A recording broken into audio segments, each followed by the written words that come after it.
If the thought of expanding your practice feels exhausting and overwhelming, then you'll definitely want to join my free workshop training on June the 4th at 11 a.m. Eastern Standard Time.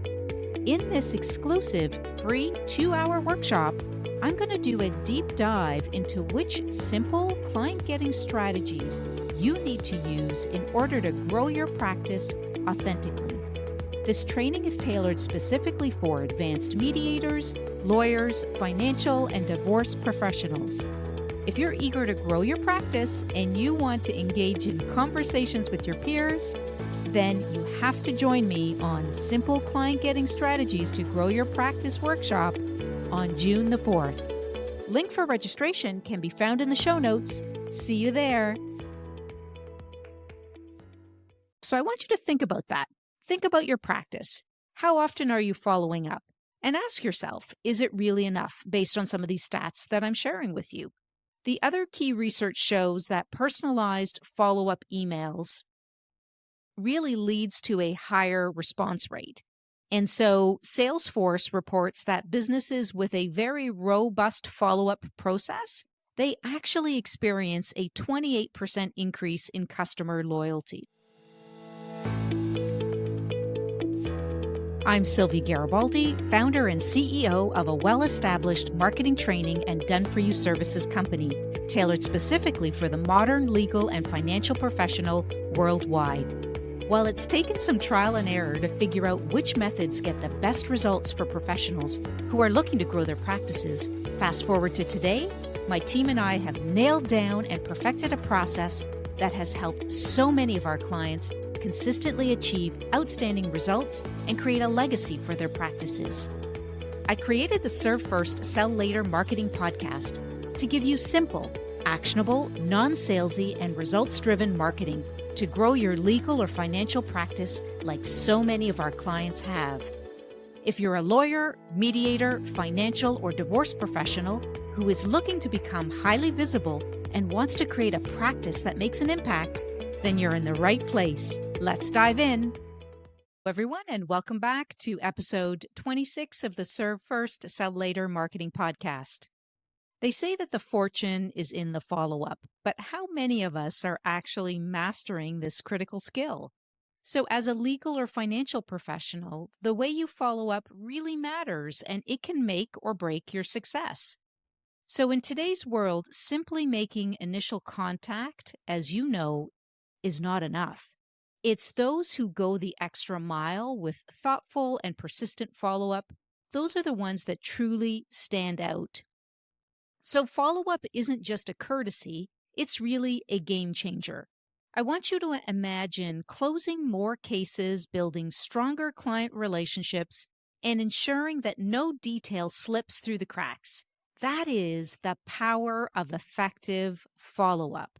And so in this episode, I'm going to explore the best follow-up strategies that industry leaders swear by. And so we're going to discuss how personalized follow-ups can really build trust, how they provide value while keeping clients and prospects engaged, and also discussing the right balance of persistence to keep your practice thriving. And so some of these insights that are favored by top experts, we're going to talk about all of these different strategies that are working incredibly well and that are favored by a lot of leaders out there. So what we know is that proven time and time again that an effective follow-up strategy really is incredibly helpful for building relationships and bringing in new business. And some recent studies by HubSpot and Zant, they share that the most closed business really happens after the 5th follow-up contact. And so most professionals are giving up after the first follow-up. So I want you to think about that. Think about your practice. How often are you following up? And ask yourself, is it really enough based on some of these stats that I'm sharing with you? The other key research shows that personalized follow-up emails really leads to a higher response rate.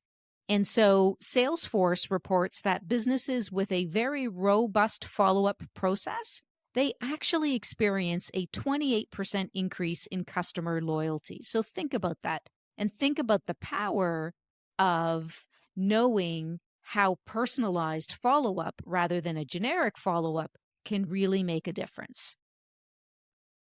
Okay, so whether you're a seasoned professional or you're new to the industry, mastering follow-up can really set you apart. And the fortune truly is in the follow-up. And I think by the end of this episode, you're going to have actionable strategies to implement right away. So let's get started. The first place I want to start with, I'm actually going to be talking about 3 follow-up strategies. And so the number one strategy, or the first strategy I want to talk about, is what we call personalized follow-up. And so personalized follow-up is about the importance of really crafting emails or messaging that's tailored to the specific situations and interests of your prospective clients. So imagine that you've just had an initial consultation with a prospect about a complex divorce case. And instead of sending a generic follow-up email, you reference the specific concerns that they've raised during the meeting. So for example, here's an example email, short message that you can consider using and adapting to your situation. You could say something along the lines of, "Hi, Mary, thank you for taking the time to meet with me today. I understand that the division of assets and child custody are your top priorities. I'm attaching to this email a detailed guide on asset division in divorce cases, as well as some other resources on child custody arrangements and how it works. So I really look forward to discussing these further with you in our next meeting." Now, this level of personalization that I've just cited in this example, this really shows a couple of things. One is it demonstrates that you were very attentive during the session together and that you're genuinely interested in addressing their specific needs. And I think what's equally important is personalizing the follow-ups by referencing specific details from previous conversations in order to build rapport. So here's another example. We'll use that of a mediator who recently facilitated a session between 2 business partners. You could send a follow-up email such as this.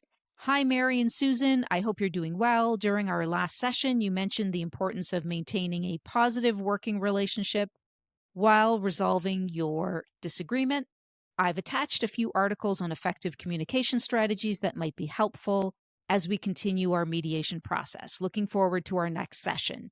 Now, in this particular case, this is a situation where they are already clients, but keeping them engaged and doing the follow-up after each meeting, even though they are already a client, is super important because they may need more sessions or they may want to use you for some of your other services. So just think about how this follow-up not only will assist for existing clients, but it'll also be useful for prospective client situations as well.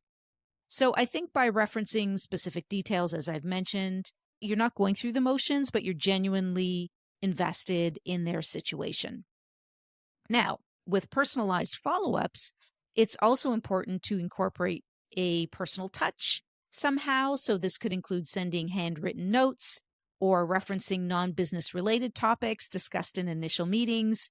And, you can create conversation and build rapport. For example, if you had a conversation with a prospective client about gardening, when you do your follow-up, you can make reference to it or maybe include an article on some seasonal planting tips. That just shows that you're listening, you're paying attention, and you're building rapport. And I think people feel really valued and important when you do that.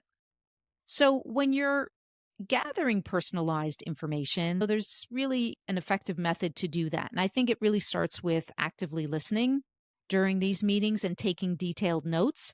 And so you want to write down specific concerns or personal anecdotes that were shared by the prospective client.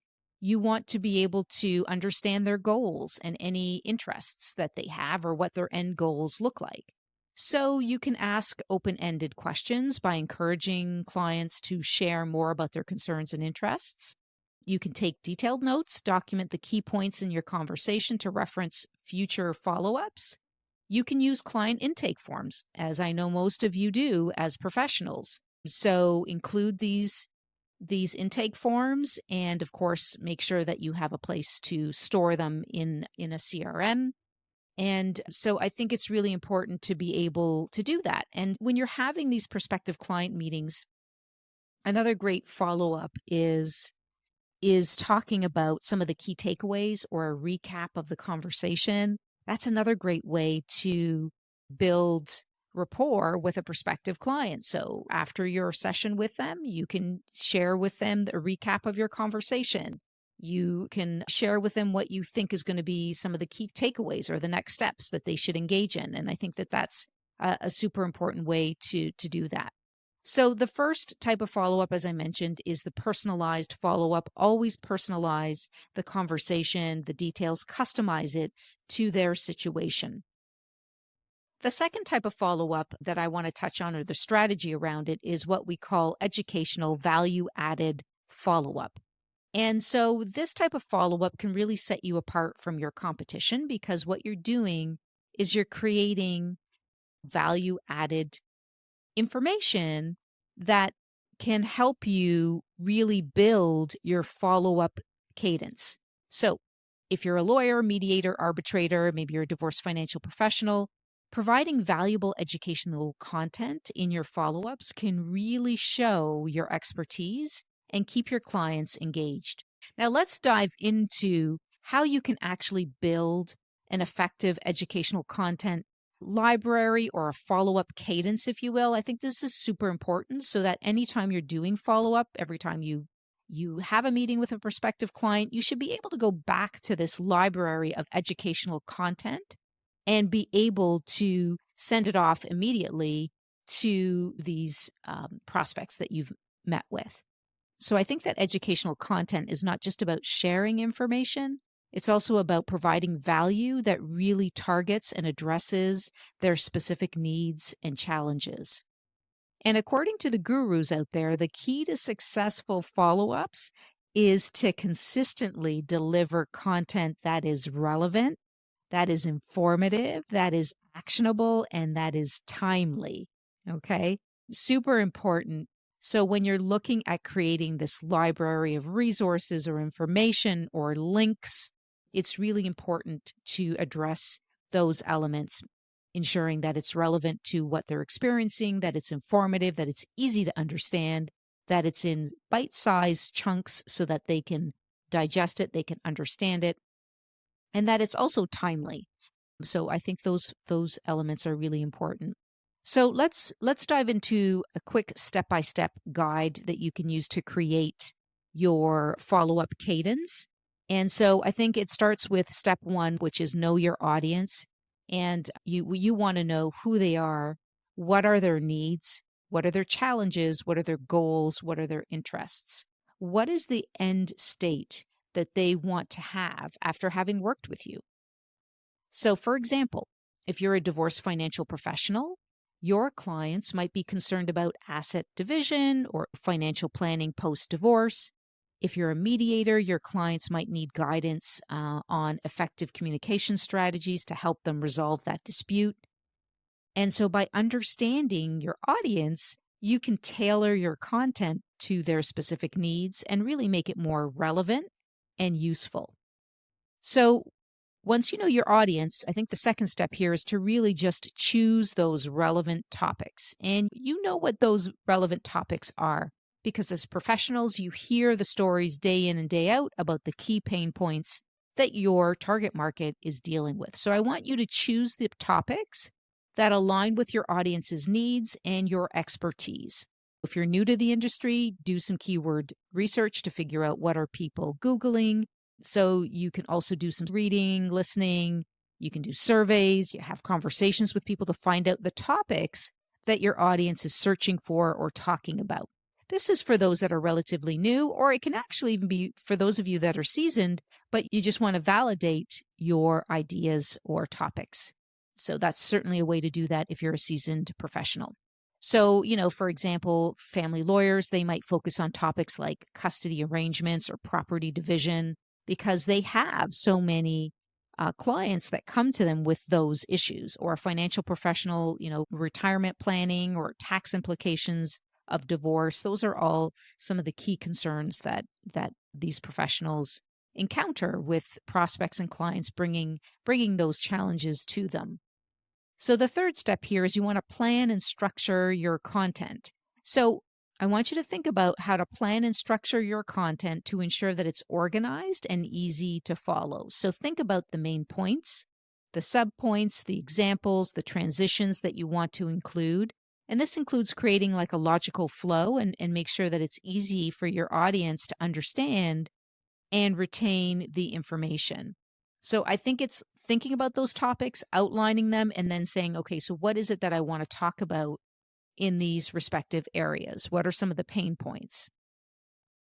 And the fourth step is really to create and deliver your content by using very concise, clear language and mixing up the social media types. So you'll have a combination of videos, blog posts, maybe podcast episodes that address different aspects of these topics. So I think that's super important. So providing educational content in your follow-ups is not just about staying in touch. It's about showing your clients that you are a knowledgeable and really reliable source.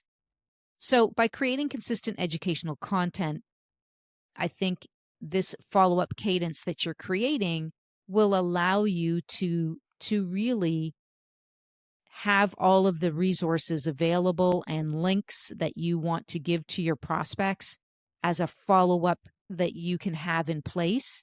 And you can even get your team to actually send out these follow-up emails with all of these different resources, links, and maybe other types of information that may be relevant.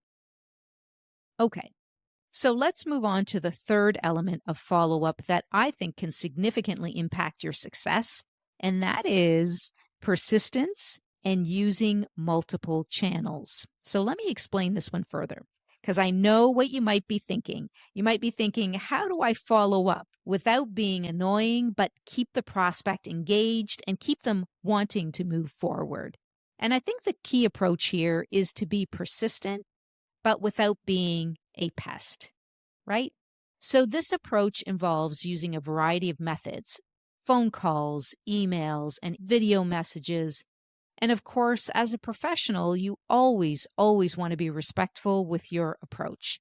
So, for example, if you are a lawyer following up with a potential client, you might structure your follow-ups like this. So maybe on day one, you send a personalized email summarizing your initial consultation and providing any additional resources. That's the value-added educational resources. Day 3, you follow up with a phone call to see if they have any questions. Day 7, you send a handwritten note thanking them for their time and offering any further assistance. Day 14, maybe you follow up with another email, perhaps share a relevant case study or article, or instead of a written email, you can send a video email message. So this is an example of one of many different follow-up sequences that you can use, but it's really all about just being consistent with your approach and ensuring that you're always adding value to every conversation. And I think by varying your methods and spacing out your follow-ups, you actually get to stay on their radar without overwhelming them. And of course, this is a follow-up that you can consider using when you haven't heard back from them, right? Plain and simple. And if you recall the statistic I mentioned at the beginning of this episode, where generally it's attempt number 5, follow-up number 5 that gets attention. And so where most professionals are giving up is after follow-up number 1. So this is why coming up with follow-up sequences are going to be super important in creating a successful practice. And by varying your methods, as I mentioned, you get to use different touch points in a way that's not overwhelming or in a way that doesn't really turn them off. So here's another example. If you're a mediator and you're trying to schedule a follow-up session, you might use this type of approach. Maybe on day 1, you send an email summarizing the initial session and proposing a date for the next one. Maybe on day 5, you leave a voicemail reiterating the importance of the next session, why it's important to have that session, and asking for a confirmation or determining interest if they want to move forward with the next session. Day 9, you can send a follow-up email with a link to schedule the next session, so actually giving them some dates. Day 14, maybe you make a phone call to directly discuss the scheduling. And if you don't catch them live, you leave them a voicemail. So, this high persistent approach really ensures that you remain top of mind and really demonstrates your commitment to resolving their issues. And I think it's important, as I mentioned, to ensure that you're using multiple channels to keep the prospect engaged. So, this means maybe you're mixing channels by maybe you're using a phone call or voicemail, email, video messages, connecting to them on social media and leaving them social media direct messages, commenting on their social media posts, really engaging with them. Okay. So here's another quick example. If you're a divorce financial professional, you could structure a follow up like this. Maybe week 1, you send an email with a high level action plan. Week 2, you follow up with a phone call to discuss the action plan and its next steps. Week 3, you send a personalized video message summarizing the key points from your last conversation and how you're excited to hear back from them and to start working together. Week 4 is you engage with them on LinkedIn by sharing relevant articles and commenting on their posts, maybe leaving them a direct message. So by using a multi-channel approach, you increase the chances of catching their attention and keeping them engaged. So I know that a lot of you may have this fear around, am I being too aggressive? Or perhaps you feel like you're bothering others. So let's discuss the balance between persistence and annoyance, because I think this is really important. It's really important to be persistent, but without crossing the line into being annoying or pestering. And so here are some tips to help you strike that balance and to help you meet what feels comfortable for you. But one thing I encourage you to think about is you want to feel comfortable with your approach, but you also need to step outside of your comfort zone a little bit. Okay. So people think, well, I don't want to be, aggressive or burden people with this, but I think it's important to go back to the statistical number that shows that it takes 5 attempts for the majority of people to get an answer from a prospect. So if you think about that, and I know it depends on the type of business and whatnot, and some will say yes from the first conversation, others it may take a bit longer, but on average, you could be looking at 5 attempts. And if you don't send out any follow-up at all, just imagine what you're doing to the prospects of growing your practice. You have just eliminated that without doing the proper follow-up and having the right cadence in place. Here are some tips that can really help you strike that balance. And I always start with respect their time. Always ask your prospective clients when and how they prefer to be contacted, right? That's just respecting their time and the best way that they prefer to be in contact with you. Be polite, be professional, maintain that friendly and respectful tone in all of your communications. And space out your follow-ups so that it doesn't feel like you're bombarding them with messages, and give them time to respond, right? They don't respond after week 1. That doesn't mean it's a no. So continue to follow up until you hear from them. You may get a response that says, I'm not interested at this point in time, but maybe follow up with me in a month's time. So just take those cues and really build this follow-up into your practice. And I think the next thing is providing value, making sure that the follow-up is not just a follow-up to say, hey, are you interested yet? What else can you offer them that is valuable? Maybe it's another tip. Maybe it's an introduction to another contact that may help them in some other area that they mentioned in their conversation with you that they're struggling with. So always add value, whether it's information, whether it's resources, or any kind of assistance. Always offer value. So persistence and using multiple channels in your follow-ups, it's not just about staying in touch, really. It's about showing your clients that you're dedicated and you're resourceful. But it also does something else. It can also help you discover which channel or channels that your prospective client will respond to best, right?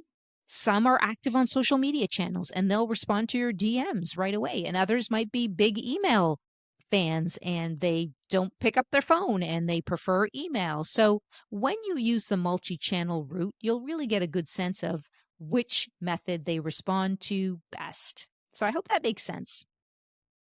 So, effective follow up really begins with personalized follow up. Tailoring your message to each client's specific needs and concerns really shows that you care and that you're attentive to their very unique situation. So, whether it's a detailed email or a recap or a handwritten note, personalization can really help build that trust factor. Another key aspect is educational or value added follow up. So, really providing valuable, relevant content that keeps your clients engaged and demonstrates your expertise. I think that's super important. But developing that cadence, that process, you need to build that into your practice because you will have many prospective client conversations. And so you don't want to have to reinvent the wheel each time. Create that process, create that cadence, and pull from those resources so that you can provide that educational value follow up. And lastly, persistence and multi channel follow up is really so important. Staying on your prospective clients' radars without overwhelming them by using a variety of methods, whether it's emails, phone calls, video messages, social media. Finding the right balance of persistence shows your commitment and helps keep the momentum going. So now it's time for you to take action. Start by personalizing those next follow up messages, share an insightful article or resource, and plan that multi channel follow up sequence that I just talked about. And please remember, the fortune is truly in the follow ups. And by implementing these strategies, you will be able to close more business and help elevate your practice to that next level.